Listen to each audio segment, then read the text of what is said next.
Hey, what's going on, my people, man? We about to see what this video is about.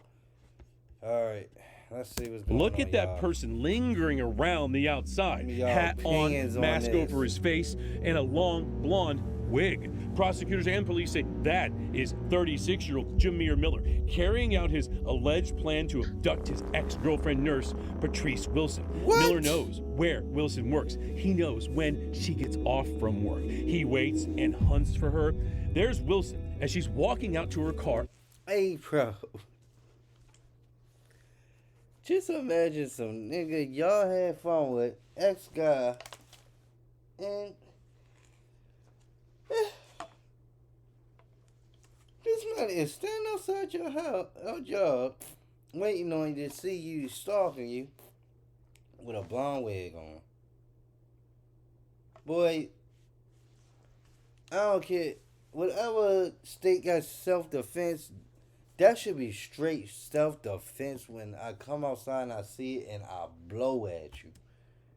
That is creepy. After working all night, That he is is in hiding and then runs in for his attack. Her attacker speeding away, driving her Lincoln SUV. And that was the last time anyone saw Dang, Patrice she Wilson is alive. fine. The next day, she was found brutally with multiple bullet injuries in the trunk of her car.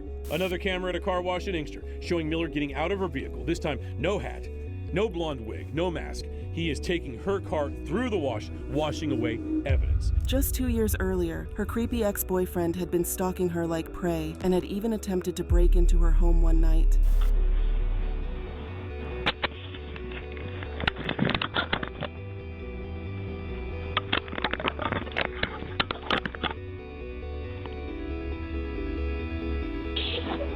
Jameer, you breaking in my house? Like, are you serious? You breaking in my house, Jameer? Why would I break in your house? Why are you at my door with gloves on and all that? Patrice cried out online after the horrific incident, but sadly, no one took her seriously until it was too late. These pictures of Patrice Wilson are all family members have left of her memory. A nurse, mother and daughter who enjoyed life, kidnapped and brutally murdered by her ex-lover Jameer Miller. Patrice Wilson was a 29-year-old nurse in Detroit who was described as caring and hardworking. She worked the overnight shifts at Detroit Receiving Hospital, where she took care of her patients like they were family. She would engage them in conversations, tenderly see to their needs, and lift their spirits with her charming personality. She was young and she had a And whole looks. life ahead of her.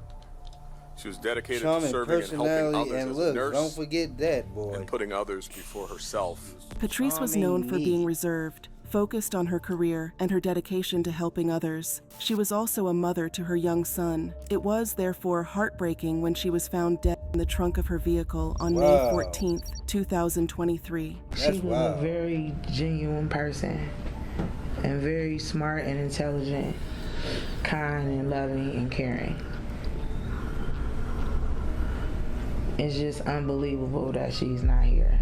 The story of Patrice's death begins with an event that happened at her house 2 years earlier before her tragic death in 2021. On that fateful night, Patrice was at her residence resting after the day's activities when she heard a noise that seemed to be coming from her front door. When Patrice got up to investigate this strange noise, it turned out there was a figure that seemed to be that of a man at the steps of her door. The figure turned out to be someone she knew. It was her ex, Jeremy Miller.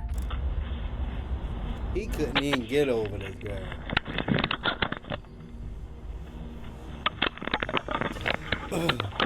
Man couldn't even get over it. Jameer, you breaking in my house? Like, are you serious? You breaking in my house, Jameer? Why would I break in your house? Why are you at my door with gloves on and all that? Patrice and Jeremy had been involved in a brief romantic relationship, but Patrice ended it a few months back. She dated him for a while, and she been trying to get away from him That's sad. because she know he was toxic for her. I've been told him a mother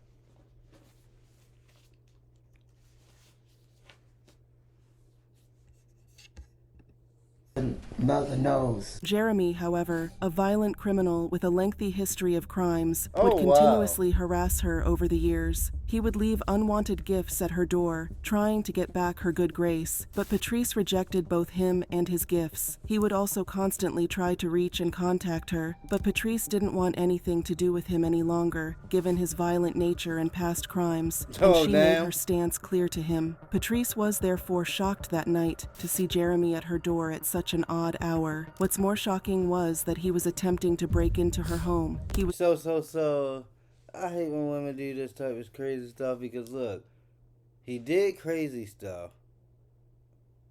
He did crazy stuff in the past. Look, you looking that good? Put it on him. No, this be for the ladies, girls that be looking good. You put it on them, give them some good, right? He ain't supposed to do it to you. He ain't supposed to do it to you. It could happen to you, but he ain't supposed to. That's the risk y'all take. I mean, I ain't saying all criminals are bad. All people that got lengthy, all bad, but a lot of people that got a certain type of things going on their record, you gotta kind of watch. dressed in a hoodie and a mask to conceal his face. He also had gloves on, as he made several attempts to force the door open. Patrice's door, fortunately, was strong enough to deny Jeremy entry. What's more interesting is the fact that the entire incident was captured and recorded by Patrice's doorbell camera. So after the strange incident, Patrice posted the footage on her social media handle, and within just a few hours, the video went viral and attracted millions of views and comments from several users. Many of her followers made fun of the whole strange situation because they thought she was just chasing clout to get a lot of engagement on her page. Others, however, believed that Patrice's life was in danger. So, they advised her to get a gun to ensure her safety and that of her son. Sadly, it turned out they were right. Patrice indeed wasn't safe. What no one could predict, however, was what happened 2 years later. Patrice's life, at least what remaining hours she had left, would forever change on the 13th of May, 2023. After working overnight at the Detroit Receiving Hospital, Patrice was ready to head home to her son. She was tired after an exhaustive shift at the hospital, where she was charged with taking care of patients and attending to their needs. She was spent and craved the comfort of her bed and the company of her son. So she bade her patients and colleagues goodbye, till she resumed her night shift later in the day. Little did she know she would never see her patients, whom she cared for and adored, or her colleagues with whom she shared most of her time and moments with again. As Patrice left the hospital and walked to her car parked a short distance away, a strange male figure disguised in a wig came up behind her. She was almost at the driver's side of her vehicle when this strange person forced her into the vehicle, then got in the driver's seat and drove off. On Saturday, May 13th, at approximately 7:40 a.m., in the 4200 block of St. Antoine, Miss Wilson was kidnapped by a suspect identified as Jameer Miller. Sadly, that was the last time Patrice would be seen alive. After a few hours of expecting her at home, her grandmother, with whom she now stayed with, began to worry. It was unusual for Patrice to not be back home this long after work. So she called Patrice's phone, but it was unresponsive. At this point, the grandmother became scared and apprehensive, as she could not just shake the feeling that something was wrong with her granddaughter. After waiting a couple more hours, Patrice's grandmother called the hospital to raise an alarm that her granddaughter never made it home. Upon checking the hospital's CCTV cameras around the hospital grounds, the hospital administration saw the footage of Patrice being forced into a vehicle and driven off by a man disguised in a wig. The suspect was wearing a wig, described as a blonde or red wig, trying to disguise his identity. Once notified, the Detroit Police Department acted immediately. The initial call came into the Wayne State University Police Department. We were notified due to the nature of the call of a kidnapping. With this discovery, they swiftly contacted the authorities, who then began investigating Patrice's disappearance. She was now officially declared a missing person. In the remaining hours before the day ended, Patrice's grandmother sobbed inconsolably. She was fraught with worry for her granddaughter and her great-grandson, who, although young, no doubt knew something was wrong. Patrice's mother kept This is what $500,000 in a duffel bag looks like, but if you look closer, it's actually not real. That's because it's actually kept praying and hoping Patrice would be found alive and join them the next day, May 14th, which was Mother's Day. I just want her to come home so she can see her son. Tomorrow's Mother's Day. Meanwhile, the police continued with their investigations. They left no stone unturned and talked to witnesses at the car park where Patrice was abducted. They questioned her colleague, asking if Patrice had any enemy at the hospital who would try to hurt her, but her colleagues could not think of anyone. Patrice was loved by all. She was friendly, kept to herself most of the time, and was polite. She went about her duty at the hospital as calmly as anyone. Even her patients attested to Patrice's sterling personality, and her colleagues could not think of anyone who would want to harm her. The police also questioned neighbors around Patrice's residence to ask if they saw or noticed anything unusual in the days leading to her abduction. Oddly enough, no one admitted to having seen or heard anything strange, and again, they commented on Patrice's friendliness and reservation. Even her grandmother could think of no one who would want to hurt her sweet granddaughter. Patrice had never told her of any fights or arguments with anyone, and she never noticed anything unusual about her in the days or even weeks leading up to her abduction. The authorities were frustrated, and there were no leads to follow or motives for why someone would want to harm Patrice. Nevertheless, they were determined to find Patrice and apprehend her abductor. But sadly, they never found Patrice, at least not alive. Just one day after she was abducted, on May 14th, 2023 Mother's Day, Patrice's body was discovered in the trunk of her vehicle, abandoned at an apartment complex in Novi, approximately 30 miles northwest of Detroit. Her life was tragically cut short, with multiple bullet injuries, leaving her son without a mother and her mother and grandmother thrown into mourning. Her son cannot hold her and say Happy Mother's Day to her today. That bothers me. And Patrice's mom, Rosalind Livingston, wants it to bother you too. As the missing persons case turned into a homicide investigation, the authorities became more determined to find Patrice's killer and bring I'm a little mad, but why she wanted to bother me? To justice. The Detroit police launched an urgent manhunt trying to find the suspect, who they had now identified as Jeremy Miller, Patrice's ex-boyfriend, who attempted to break into her home a few years back. Just 2 days after she was murdered, Jeremy Miller turned himself in to the Detroit police and was arrested and thrown in jail. Patrice's ex-boyfriend Jameer Miller now charged in her murder. In May, he wore a wig and forced Patrice into her car at gunpoint. She was later found in the trunk dead at her apartment complex in Novi. Well, I'm pretty sure we understand the assignment now, man. Like, they saying the same thing over and over if you really listen to them. They said the same thing. He was dressed up as a woman. They been had little arguments. And, yeah. How would you like somebody to do that to your mama or your sister? They don't be caring about that.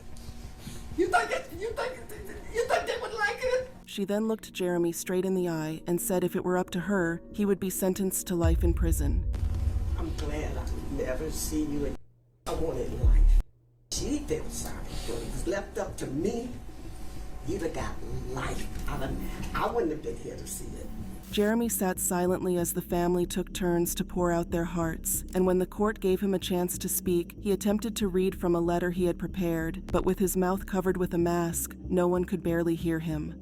As all our family members said, I do sit over there and not trying to figure out. I don't even want to hear Beat myself up because I know that there is nothing I can say to make things okay. Nothing to say to make this reverse. Nothing to say to heal our families. This has been the worst, most haunting experience of my life. For me was to submit to Christ, pray, and repent. About what happened in the car. I think about when I came, when I said, come on, let's go back to receiving. I think about her telling me to stop. After listening to Patrice's family express their grievances and Jeremy's apology for the murder of Patrice, the judge was ready to pass Jeremy's punishment. But before the judge did, however, he echoed the sentiments of Patrice's family and her murder senseless and avoidable. The judge chastised Jeremy and said it was up to Patrice's family to choose if to forgive him for his crimes or understand his actions. You have obviously stolen the life of someone that was very, very precious to all who knew her.